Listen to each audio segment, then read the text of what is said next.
How does happiness scale with wealth? Happiness and wealth are often thought to be closely related, but the relationship between the two is more complex than simply, more money equals more happiness. Studies in psychology and economics have examined how happiness scales with wealth, revealing that while financial security is important for well-being, there are diminishing returns to happiness as wealth increases. Here are some key insights into how happiness scales with wealth. 1.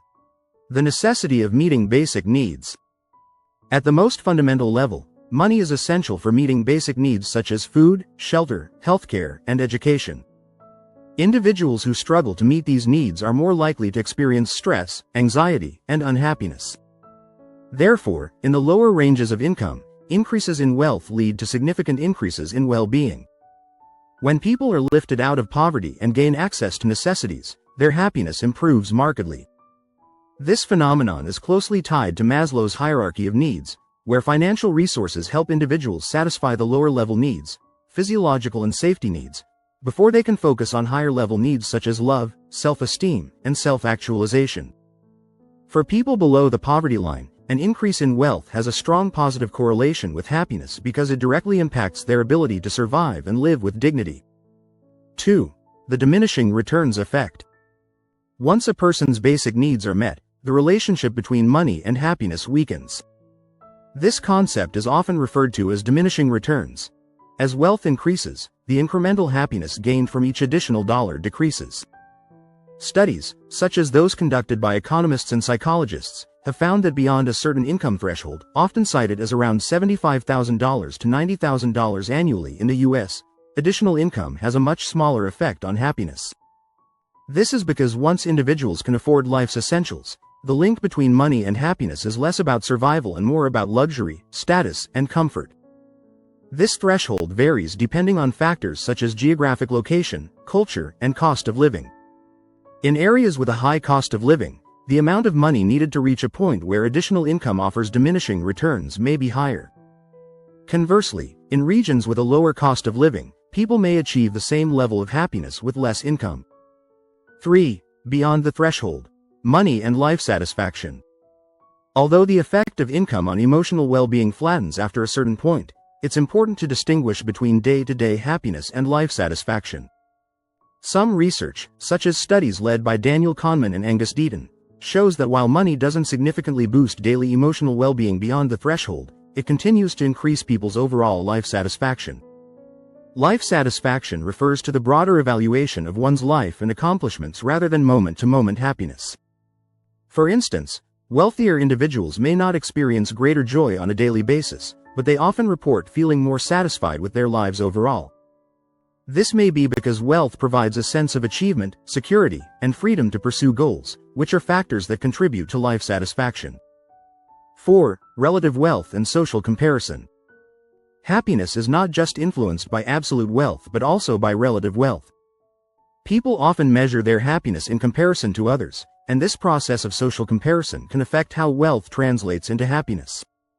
For example, if someone earns $100,000 a year but lives in a community where most people earn significantly more, they may feel less happy despite being relatively wealthy in absolute terms.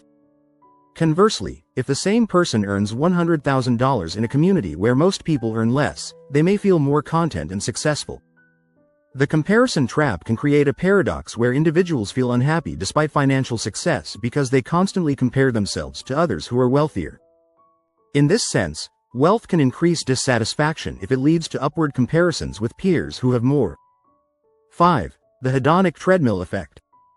Another factor influencing how happiness scales with wealth is the hedonic treadmill, or hedonic adaptation. This is the tendency for people to quickly return to a baseline level of happiness after experiencing significant positive or negative life changes, including financial gains. For example, when someone receives a pay raise or comes into a large sum of money, they may experience an initial surge in happiness. However, over time, they adapt to their new financial situation, and the excitement diminishes. Their expectations rise, and they may start wanting more, leading to a continuous cycle of pursuing more wealth without achieving lasting happiness. This adaptation explains why people who win the lottery often find themselves no happier after a few years than they were before. Wealth can raise people's expectations for what they need to feel happy, but those expectations also increase with their financial circumstances, leading to a kind of treadmill effect where happiness remains elusive.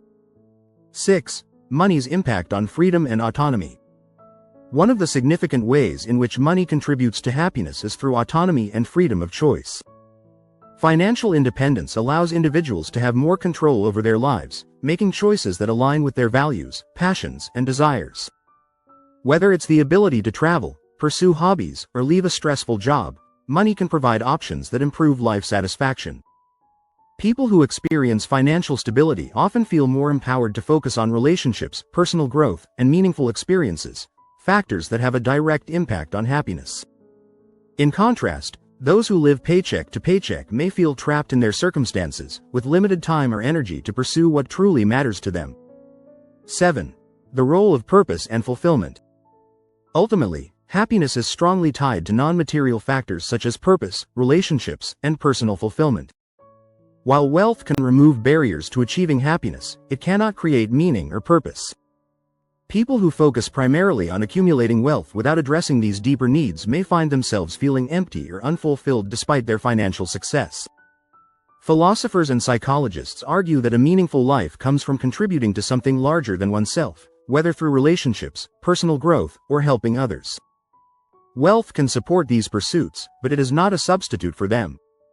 In fact, people who prioritize purpose and relationships over material gains tend to report higher levels of happiness, regardless of their income level. Conclusion: how happiness scales with wealth. The relationship between happiness and wealth is nuanced. Increases in wealth provide significant boosts to happiness when basic needs are unmet, but beyond a certain threshold, the correlation weakens.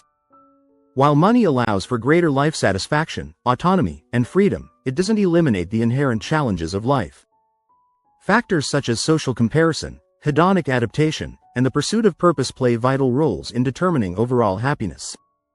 Wealth offers choices, but it is how those choices are used, whether to cultivate relationships, pursue meaningful work, or enjoy personal fulfillment, that ultimately influences happiness. Thanks for watching. Please like, share, and subscribe, and comment below if you agree or would like to add your thoughts.